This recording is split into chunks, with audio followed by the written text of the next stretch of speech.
Bismillahirrahmanirrahim. Assalamualaikum warahmatullahi wabarakatuh. Innal hamdalillah nahmaduhu wa nasta'inuhu wa nastaghfiruhu wa na'udzu billahi min shururi anfusina wa min sayyiati a'malina. Man yahdihillahu fala mudilla lahu wa may yudlil fala hadiyalah. Wa asyhadu an la ilaha illallah wahdahu la syarikalah wa asyhadu anna Muhammadan abduhu wa rasuluhu, amma ba'du. Ikhwani fillah rahimani wa rahimakumullah wa a'azakumullah. Hari semakin dekat ya, perpisahan itu semakin dekat dan perjumpaan kita juga hampir mencapai penghujungnya. Semoga Allah Subhanahu wa taala senantiasa memberikan kepada kita keikhlasan menerima amal-amal yang telah kita semua lakukan dan diberikan keistiqomahan untuk terus menuntut ilmu, untuk terus beribadah, untuk terus berta'awun, sebagaimana jargon masjid ini, masjid at-ta'awun, ta'awun alal haq, ta'awun alal bir, wa ta'awun alal taqwa. Kita melanjutkan membaca kitab ini sampai di halaman 134, kaidah ke-25 ya. Benar? Qala al-muallifu rahimahullahu ta'ala wal khata'u wal ikrahu wan nisyanu. Wal khata'u kekeliruan, wal ikrahu pemaksaan, wan nisyanu lupa, asqatahu ma'budunar rahman. Ini semua digugurkan oleh Tuhan kita, oleh sesembahan kita, yaitu Allah yang Maha Rahman. Maknanya apa? Maknanya jika seseorang itu melakukan kesalahan karena keliru, tidak sengaja, atau karena dipaksa, atau karena dia lupa, maka dia tidak menerima dosa. Tidak ada dosa bagi seseorang yang melakukan sesuatu karena tidak sengaja, karena dipaksa, dan karena lupa. Rabbana la tu'akhidna in nasina au akhta'na. Rabbana, wahai Rabb kami, la tu'akhidna, janganlah engkau siksa kami, in nasina au akhta'na, jika kami lupa atau kami keliru karena tidak sengaja. Itu ayat berisi doa manusia ya, memohon kepada Allah agar Allah tidak menimpakan azab, tidak menimpakan dosa kepada orang yang melakukan kemaksiatan karena keliru atau karena lupa. Tapi di ayat itu tidak dijelaskan apakah Allah itu mengabulkan doa itu. Hanya saja ada riwayat sahih dari Nabi Sallallahu Alaihi Wasallam. Di dalam riwayat itu Nabi menjelaskan bahwa Allah Subhanahu Wa Taala mengabulkan doa itu. Ya.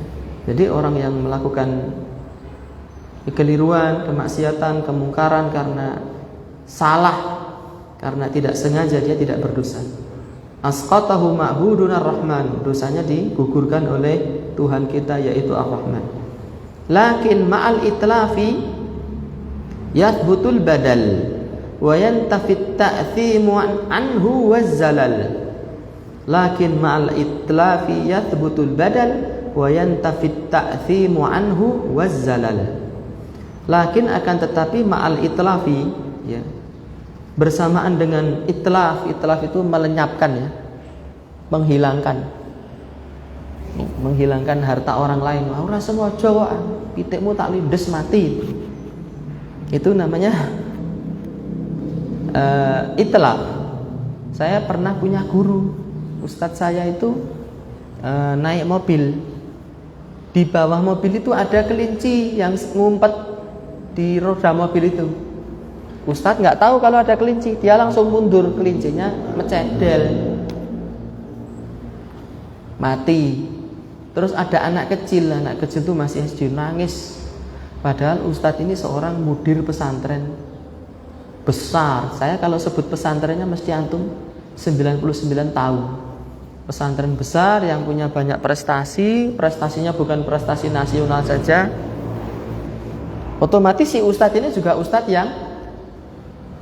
yang memiliki nama besar, memiliki pengaruh bagi umat. Anak yang punya kelinci ini nangis, gulung komeng, wah kelinciku mati mencadel. Terus ustadz ini tahu anak itu nangis, dia mendekati anak itu, tapi dipiak-piaknya nggak mau. Lah gimana? Apa saya belikan kelinci baru? Wah nggak mau, nangis gitu. Apa saya ganti duit yang? Wah nggak mau, nangis gulung komeng itu. Sampai mboknya itu ikut ngeneng-ngenengi. Oh nanti ditumbas ke kelinci yang lebih bagus, lebih mihil. Wah nggak mau, nangis gulung komeng kayak. Sampai dimarahi ibunya. Kamu kok apa ini nggak mau, ini nggak mau. Sudah Ustadz ditinggal saja, nanti biar saya yang ngurusi. Tetapi Ustadz ini nggak mau pergi. Tetap nunggu anak itu sampai anak itu diem. Ya, sak menengi kayak gitu. Karena memang mungkin beliau memahami ya, lakin ma'al itlaf ya butul badal. Tapi kalau sampai ngerusak hak milik orang lain, meskipun tidak berdosa, neng yo ngijoli. Orang kok terus orang ngijoli lungo. Aku ora ngesir, orang ngesir kan rasa ngijoli. Kaidah syariat enggak begitu. Ya, antum naik motor pinjem punya orang. Nyemplung sawah misalnya. Jadi angka 8 motornya. Wah, aku ora sengaja nyemplung kok ngantuk. Meskipun ngantuk ora sengaja tetap ganti, kecuali kalau pemiliknya sudah wis Mas rasa diganti ngono. Ning kowe dadi godhong ora arep tak suwek, dadi banyu ora arep tak cawuk misalnya. Ditahdir nganti kiamat gitu. Ada seperti itu. Orang ganti ning kowe aku gedeng karo kowe.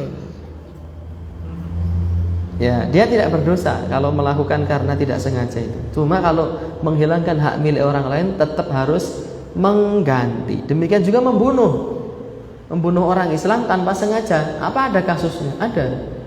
Ya, seorang pemburu ya bedil celeng itu loh, apa? Babi hutan gerumbul-gerumbul tembak der. Setelah didatangi ternyata orang itu mati, orang Islam. Dia enggak berdosa. Tapi dia harus membayar apa? Tebusan.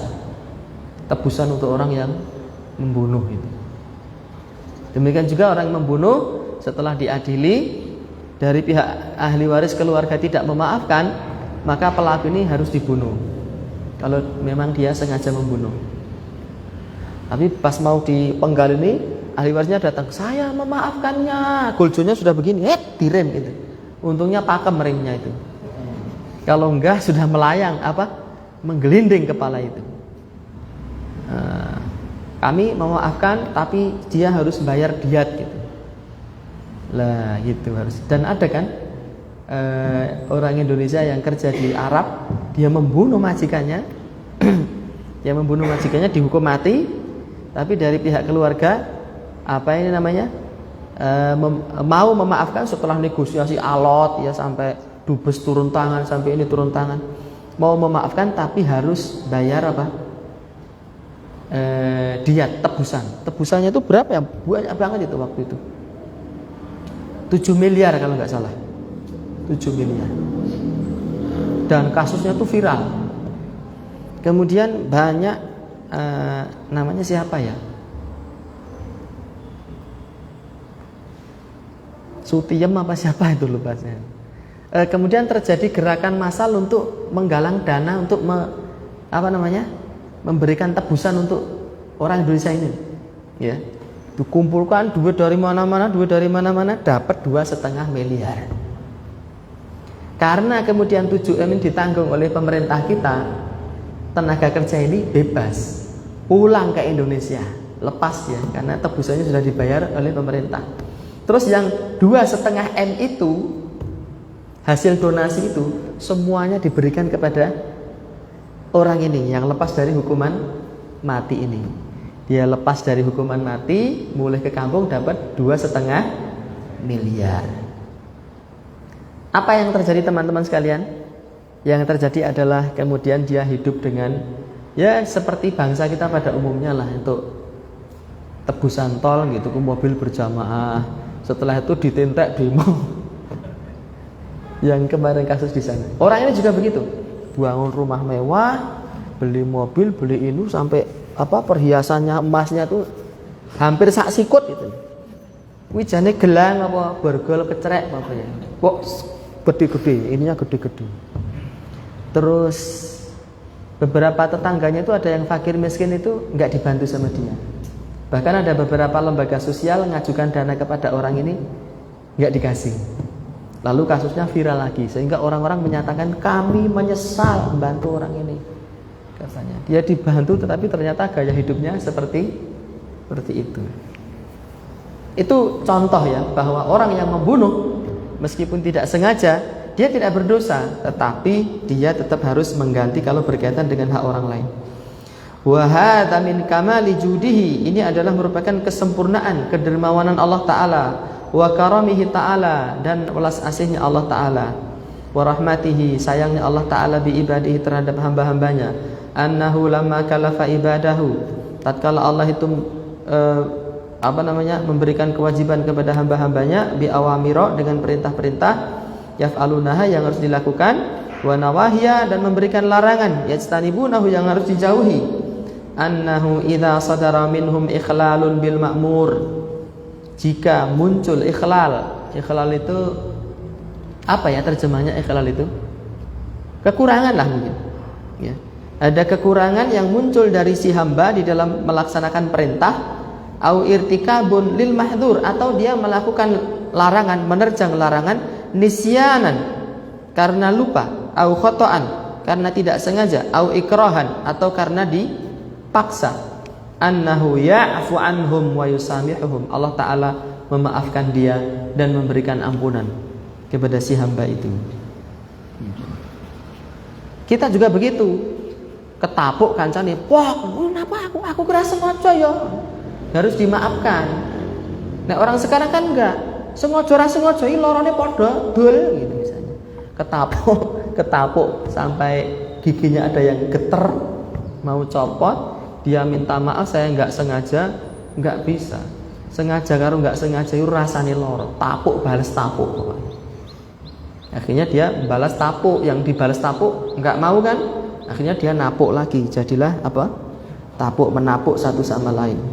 Jadi fitnah. Nah, tadi dalilnya ada dari Al-Qur'an tadi ya. Rabbana la tu'akhidna in nasina aw akhtana. Nah, kalau yang dipaksa ini mana dalilnya? Firman Allah juga. Ketika Ammar bin Yasir dipaksa mengucapkan kalimat kekufuran dan dia menuruti. Orang-orang mengatakan Ammar bin Yasir telah kafir. Kata Allah Ta'ala, illa man ukriha wa qalbuhu mutmainnun bil iman. Kecuali orang yang dipaksa melakukan kekufuran sedangkan hatinya tetap tenang di dalam keimanan. Itu menjadi dalil dan tanda bahwa orang yang dipaksa itu dia tidak berdosa ya, tidak berdosa. Itu dalil dari ayat. Liqaulihi sallallahu alaihi wasallam, ini dalil dari hadis berdasarkan sabda Nabi sallallahu alaihi wasallam, "Aufiya li ummati." Umatku itu dimaafkan anil khata'i wan nisyani wa ma ustukrihu alaihi. Dimaafkan dari perbuatan yang tidak sengaja, lupa, atau perbuatan yang dipaksakan kepada dia. Dan tidak ada opsi untuk menolak, tidak ada pilihan untuk menolak. Qala Ibnu Rajab radhiyallahu anhu fi syarhil arba'in. Ibnu Rajab menyatakan di dalam syarah arba'in. Syarah arba'innya Ibnu Rajab itu namanya apa ya? Ada yang tahu? Syarah arba'innya Ibnu Rajab Al-Hambali. Ba'dama dzakara an-nusus ad-dallah ala raf'il itsmi 'anil mukhti' wan nasi. Setelah beliau menyebutkan dalil-dalil yang menunjukkan diangkatnya dosa dari orang yang keliru, orang tidak sengaja, dan orang yang lupa. Apa kata beliau? Wal adharu, pendapat yang lebih benar, wallahu a'lam, Allah yang maha tahu, anan nasya wal mukhti'a, orang yang lupa, orang yang keliru tidak sengaja, innama ufiya anhuma, dia itu dimaafkan, bima'na raf'al itsmi anhuma, maknanya dimaafkan apa? Dosa itu diangkat dari dia. Li'annal itsma, karena dosa itu murattabun 'alal maqasidi wan niyat, itu berkaitan dengan maksud dan niat. Oh, dia kalau tidak sengaja itu berarti bermaksud tidak? Tidak bermaksud membunuh, tidak bermaksud nabrak orang, dan tidak berniat membunuh ya. Dosa itu hanya akan diberikan oleh Allah jika pelakunya memiliki niat dan maksud, kesengajaan. Wan nasi wal mukhti, sedangkan orang yang lupa dan keliru, la qasdalahuma, mereka tidak bermaksud, tidak menyengaja. Fala itsma alaihima, sehingga tidak ada dosa bagi keduanya. Wa amma raf'ul ahkam falaisa muradan min hadhihi nusus. Adapun mengangkat hukum itu tidak diinginkan dalam nas-nas ini. Bukan berarti perbuatan itu boleh gitu ya. Tetap tidak boleh, tetap haram. Membunuh orang dengan tidak sengaja, boleh tidak? Tidak boleh. Meskipun tidak sengaja, boleh tidak? Tidak boleh. Aku tak muter-muter, tak merem, aku betul-betul ke pedang, nek baca uang kan aku ra dosa. Itu tidak boleh perbuatan seperti itu. Cuma pelakunya tidak berdosa. Pelakunya tidak berdosa. Apa ini bentuk kepelin-pelanan? Bukan. Hasyalillah. Mustahil Allah memiliki sifat pelin-pelan. Tapi itulah sikap rahmat Allah Subhanahu wa taala yang menghukumi sesuai porsi dan bentuk keadilan Allah Subhanahu wa taala. Welas asih Allah kepada makhluknya. Fayahtaju fi thubutiha wa nafiha ila dalilin akhar. Sehingga status hukum ini membutuhkan dalil yang lain. Ya, selama tidak ada dalil yang membolehkan, ya tetap tidak boleh. Adapun dosa tidak. Wal khata'u an yaqsida bi fi'lihi syai'an, dan kekeliruan itu seseorang memaksudkan sesuatu fayusadifa fi'luhu ghaira ma qasadahu, tetapi justru perbuatannya itu mengenai objek lain yang tidak dia maksudkan. Itu namanya apa? Kekeliruan. Jadi lebih tepatnya ketidaksengajaan. Orang ngesir, orang jarak, orang sengaja. Mithlu, contohnya an yaqsida qatla kafirin fasadafa musliman. Contohnya dia ingin membunuh orang kafir tapi malah kena orang apa? Orang Islam. Wa nisyanu, sedangkan lupa, an yakuna dzakiran li syai'in fayansahu 'indal fi'li. Dia ingat sesuatu tapi saat melakukan sesuatu itu lupa. Wa kilahuma ma'fuun anhu, dan keduanya itu apa? Dimaafkan. Al-faslu tsani fi hukmil mukrah wa huwa naw'an. Pasal kedua tentang orang yang dipaksa. Itu ada dua. Man la ikhtiyara lahu bil kulliyah, yaitu pemaksaan yang seseorang itu tidak memiliki pilihan sama sekali, secara totalitas tidak ada pilihan. Imma kamu minum khamr, kalau tidak saya sembelih, dan tidak ada pilihan yang lain, dan dia tidak bisa lari dari kenyataan itu. Ya, waqi' ma lahu min dafi' gitu. Wa ila wala qudrata lahu 'ala limtina, dan dia tidak memiliki kekuatan untuk menolaknya.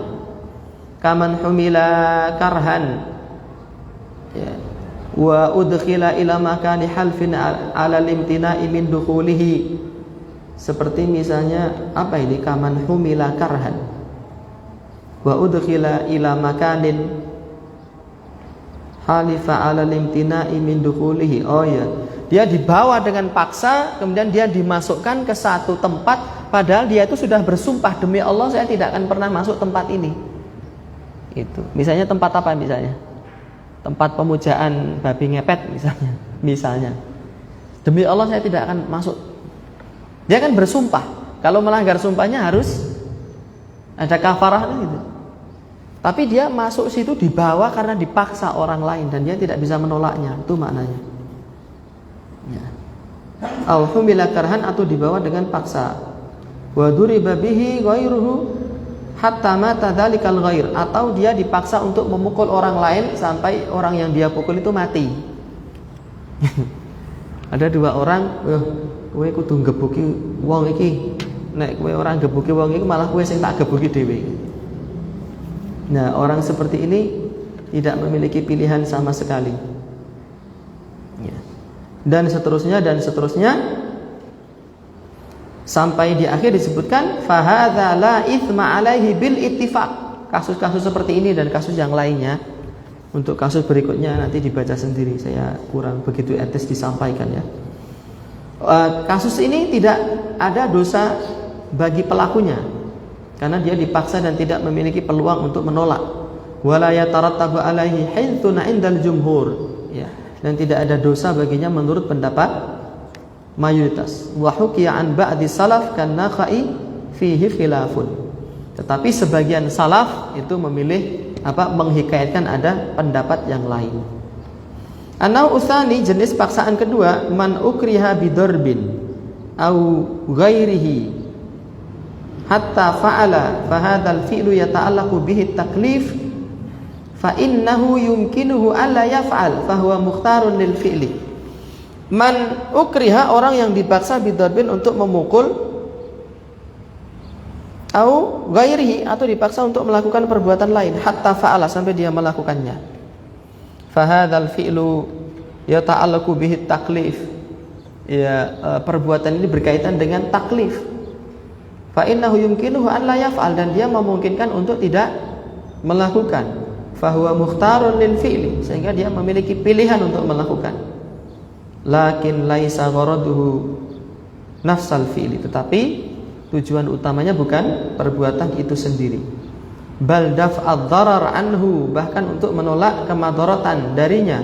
Fahuwa mukhtarun min wajhin, sehingga dia itu memiliki opsi dari satu sisi, ghairu mukhtarin min wajhin, dan tidak memiliki opsi dari sisi yang lain. Walihada ikhtalafan nasu hal huwa mukallafun amla, maka dari itu para ulama berbeda pendapat, dia itu terkena dosa atau tidak. Kalau dia tidak melakukan, dia akan kena madharat. Dia tidak mau gebuk, dia akan mendapat sanksi apa gitu. Tapi kalau dia melakukan, dia bebas. Kalau tidak melakukan, dia akan kena madharat yang lain gitu loh. Sehingga dia itu memiliki opsi di satu sisi, tidak memiliki opsi di sisi yang lain. Wa tafaqal ulama'u ala annahu law kuriha ala qatli ma'sumin lam yasih lahu qatluh.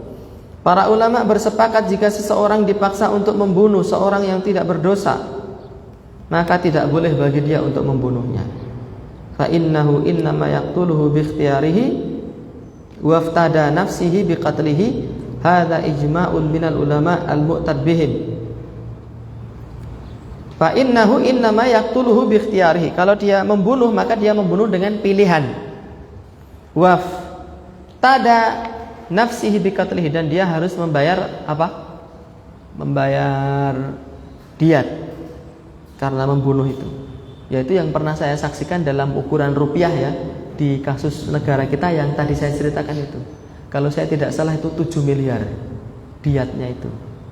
Jadi bunuh orang. Kalau sekarang mungkin sudah naik karena harga minyak goreng naik toh. Diatnya itu tidak 7 miliar lagi, mungkin berapa gitu.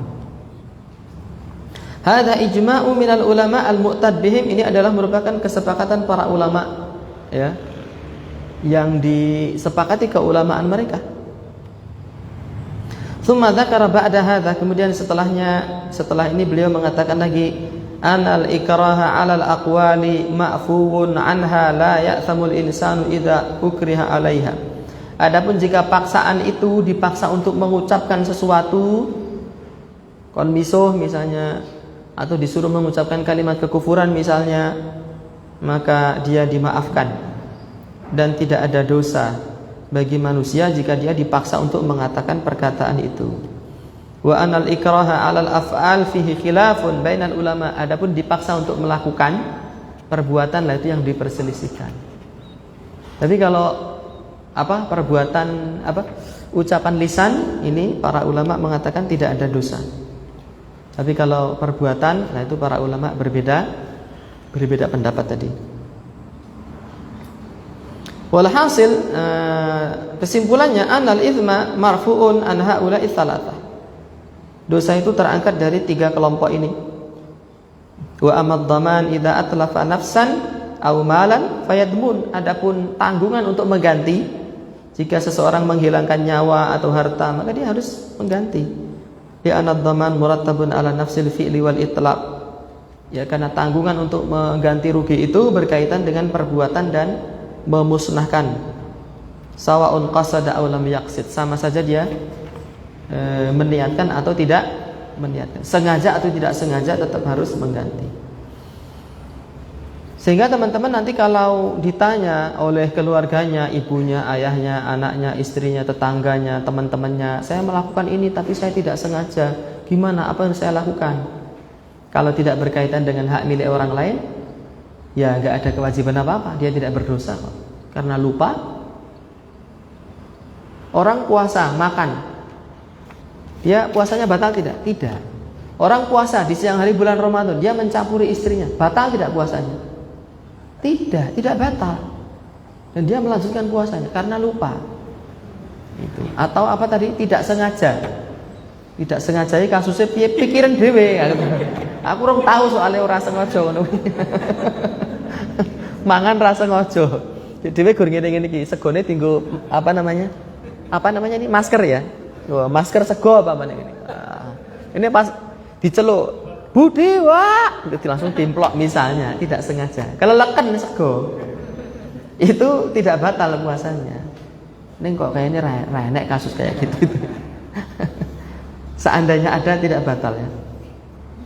Yang ke-27, wa min masailil ahkami fit taba' yathbutu la idza istaqalla fawaqa.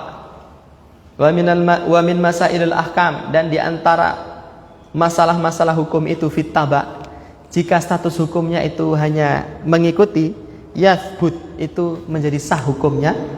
La idza istaqalla fawaqa. Tetapi dia tidak sah hukumnya jika dia itu hukum yang berdiri sendiri. Ada hukum berdiri sendiri, ada hukum yang mengikuti. Kalau dia mengikuti sah dia, tapi kalau berdiri sendiri tidak sah.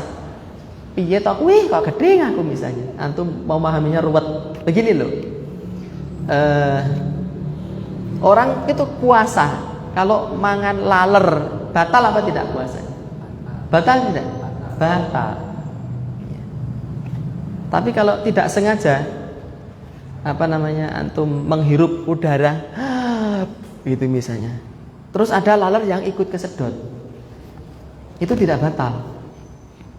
Atau makan apa yang benda yang haram misalnya, udet, tahu udet? Saya pernah nganter ustadz habis pengisi pengajian di Klaten, kita nganter pulang ustadz itu ke Sragen, pulangnya udah malam itu, karena pengajiannya malam di Cawas.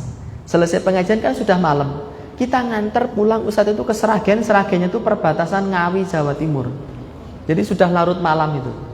Teman ngajak makan, ayo kita cari makan nanti. Wis manut lah. Akhirnya ada warung kono ya. Wah, aja lampune peteng nek segone kecampuran udet gitu misalnya. Tahu udet?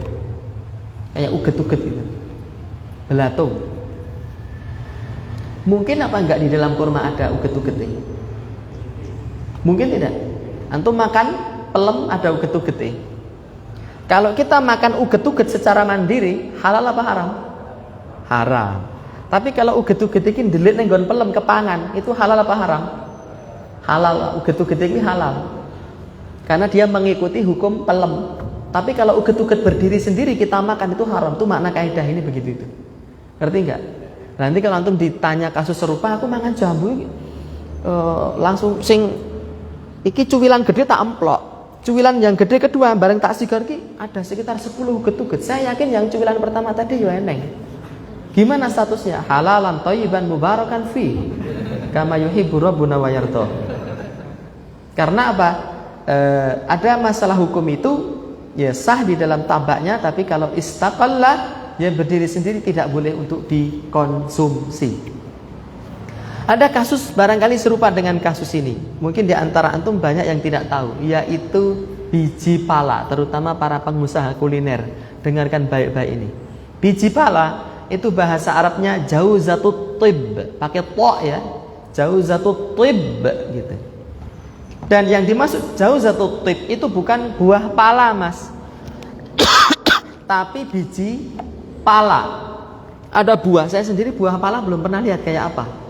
Yang sering saya lihat adalah biji pala. Yang dijadikan pembahasan para ulama adalah biji buah pala. Karena di Bogor sana banyak orang jualan manisan buah pala. Itu halalan thayyiban mubarakan fi. Yang diharamkan oleh para ulama kita sejak zaman dahulu kala sampai hari ini adalah biji buah pala. Bijinya segini loh. Ada yang belum tahu biji pala? Coba angkat tangan sing urung tahu. Kowe nek ra ngerti ora ngacung dosa lho. 1, 2. Lho dikiri dosa agak gelem ngacung iki. Kok gedeng aku. Aku ki tekon sapa sing ora ngerti? Ngacung, ora ana sing ngacung. Sing wis ngerti ngacung, ora ana sing ngacung. Sing tidak punya pilihan ngacung, ya orangnya sing ngacung. Iki jane menungso apa udut ya.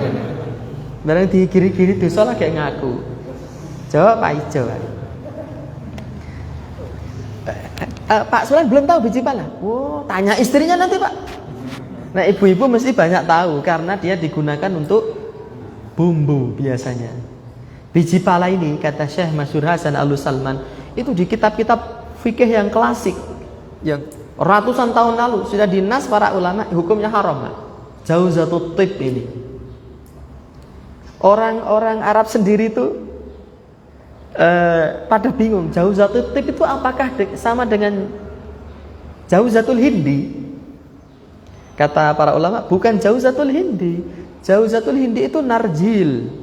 Jauzatul Hindi itu siapa yang tahu Jauzatul Hindi? Kelapa. Purworejo sentra kelapa tuh?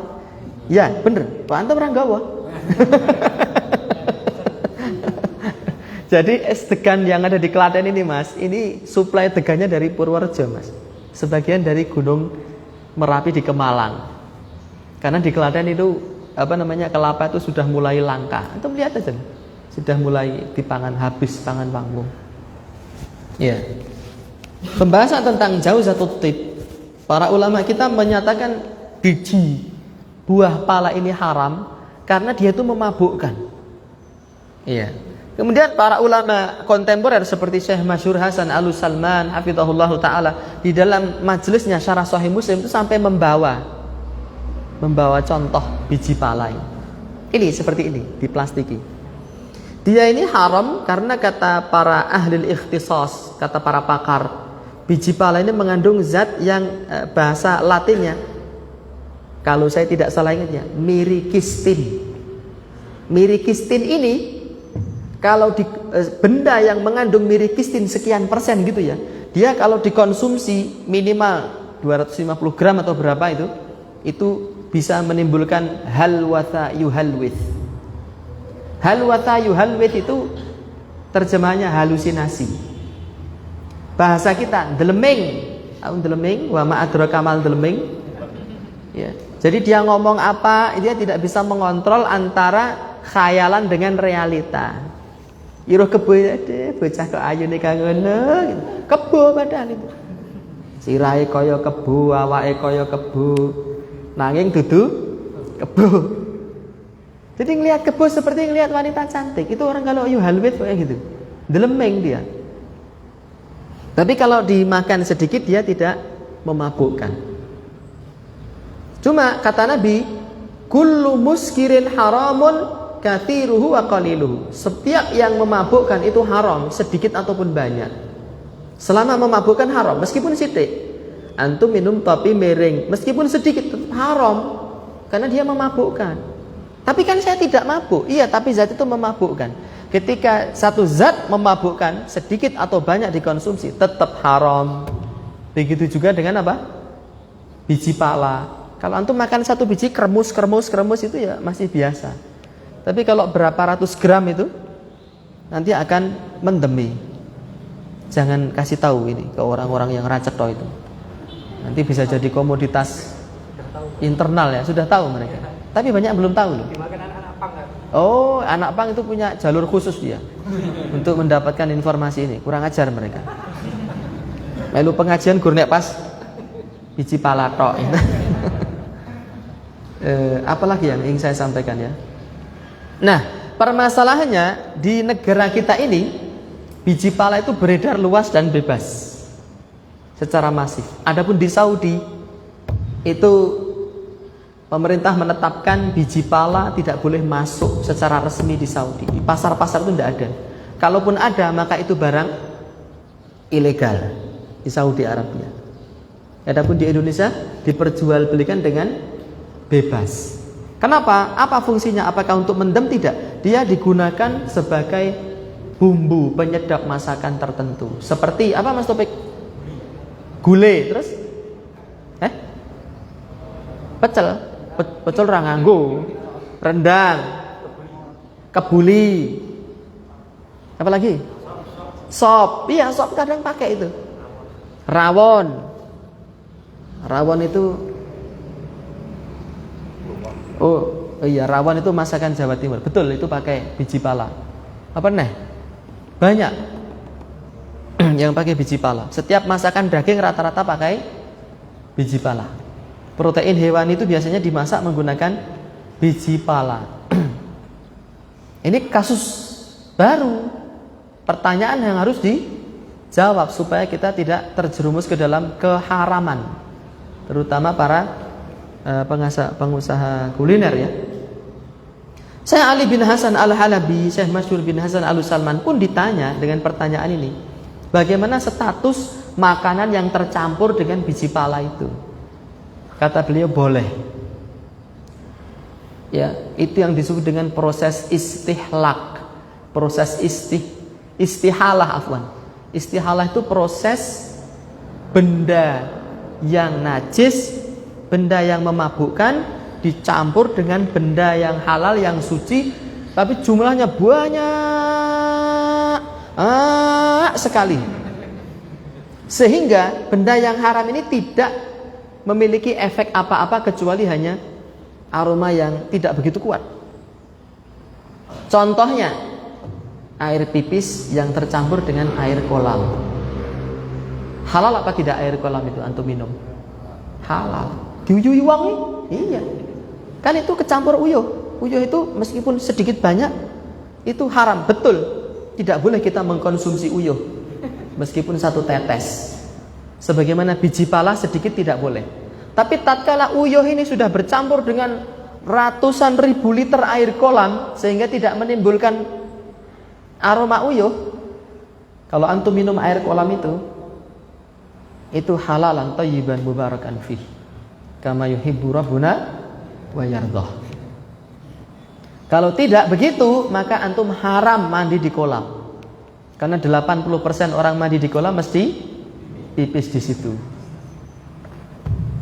Ora tak kon ngacung meneng wae. Oh sing ra ngacung dosa lho, mesti nek ra ngacung mesti ya luwih becik dosa aku mbangane ngacung. Isin aku ngompol ning kolam ngono.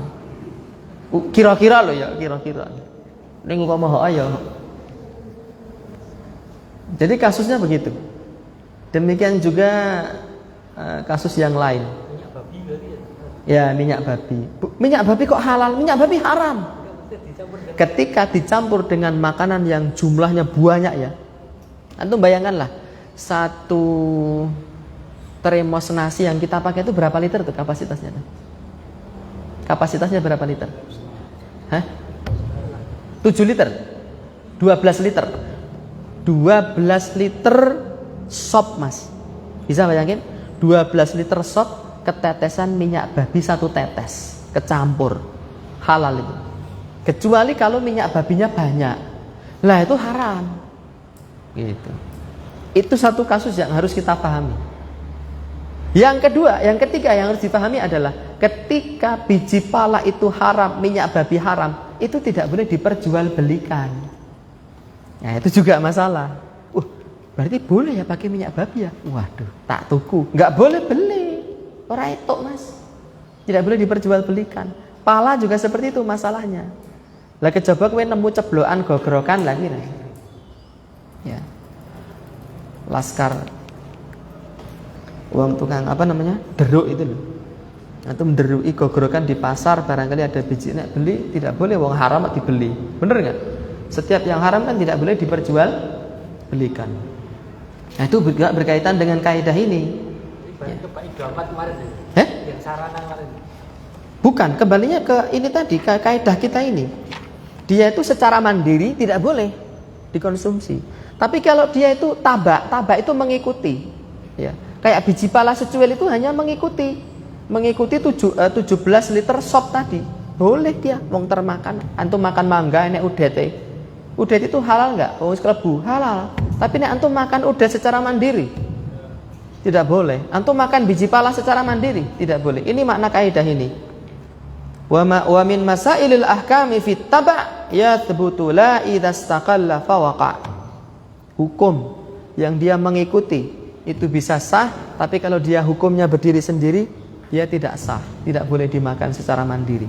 Biji pala. Njur piye anu.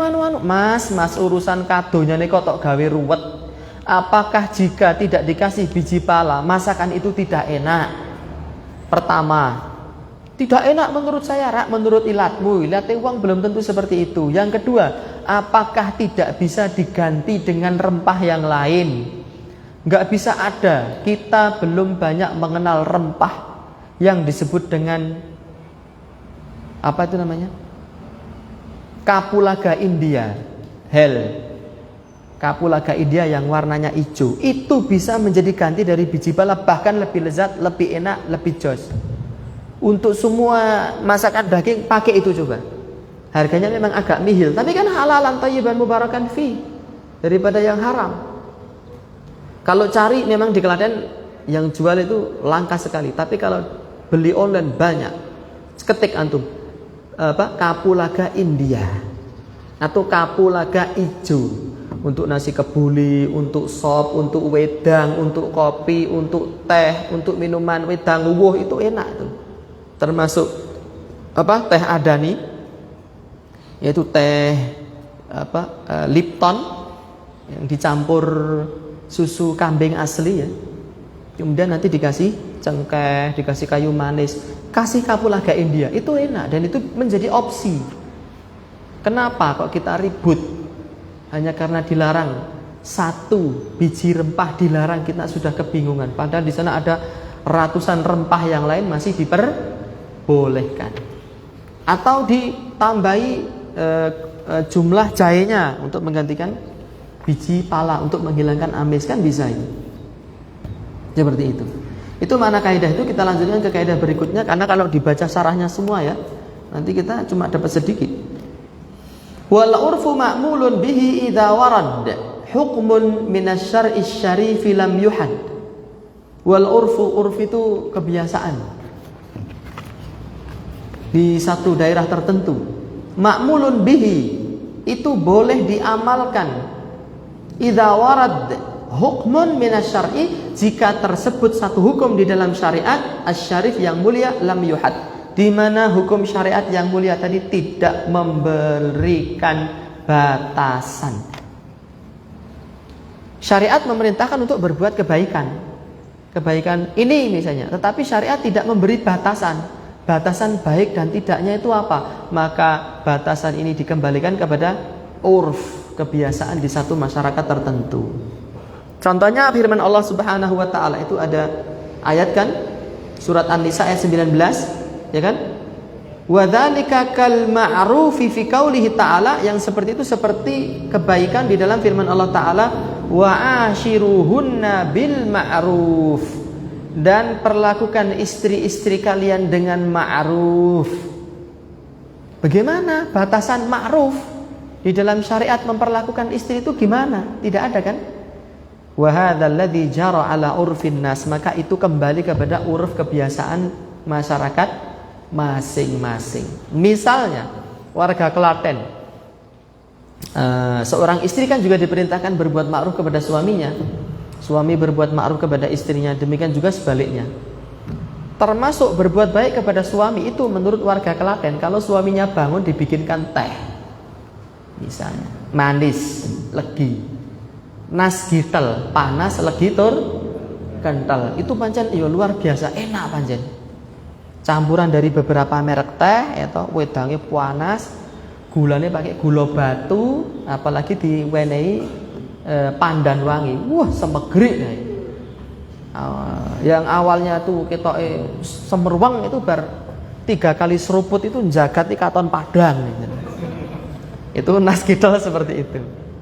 Tapi ada daerah lain yang dia itu urf, kebiasaan istri yang baik kepada suaminya di pagi hari itu tidak menyuguhkan teh, misalnya menyuguhkan kopi misalnya.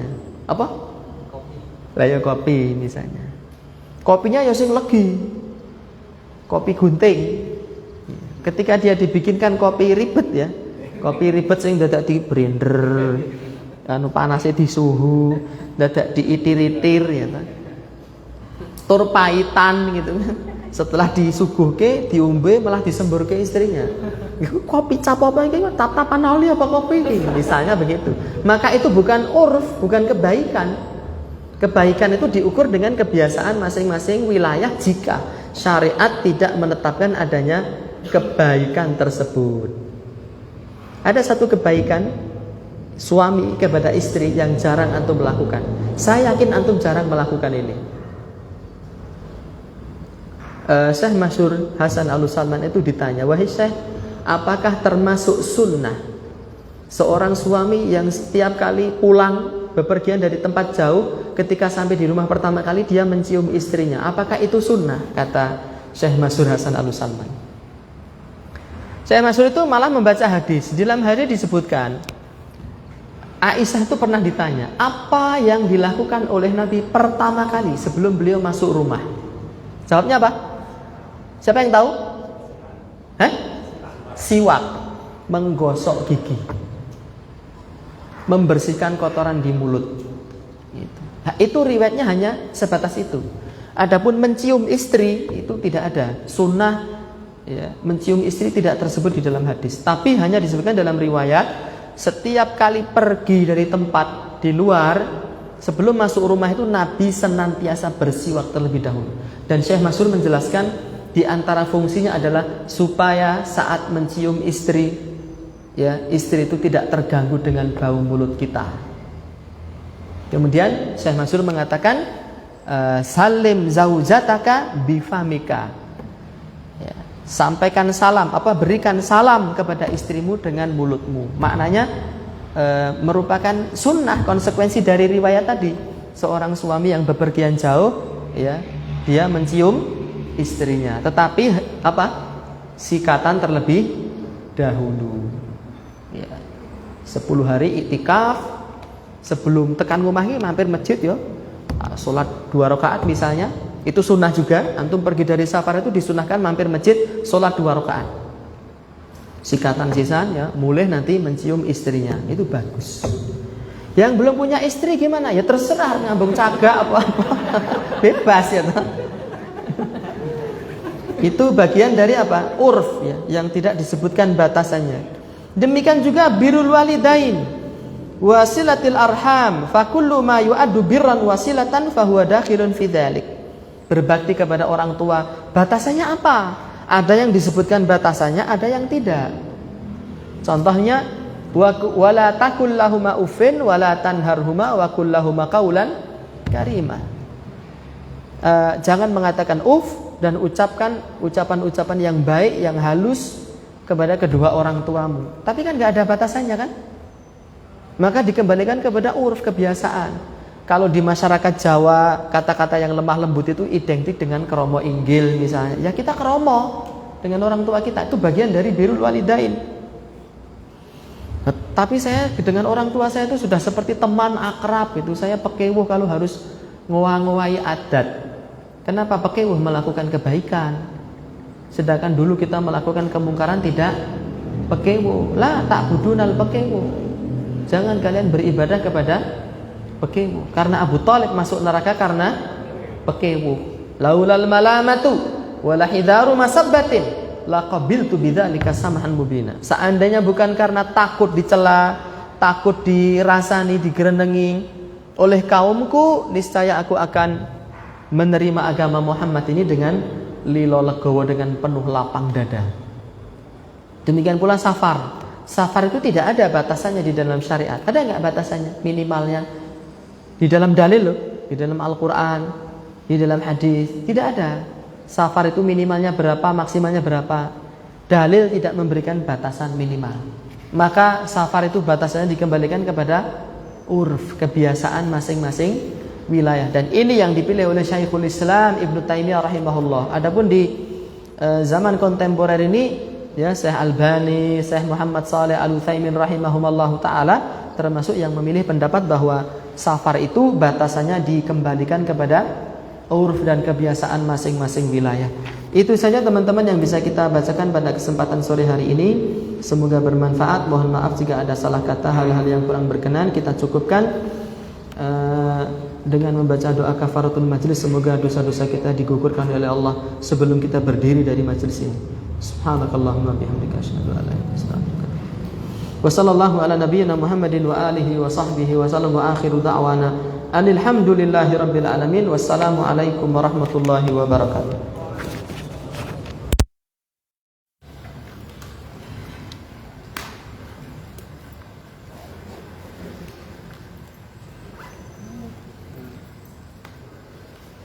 Ayo buka. Buka. Om, buka om. Wih, buka.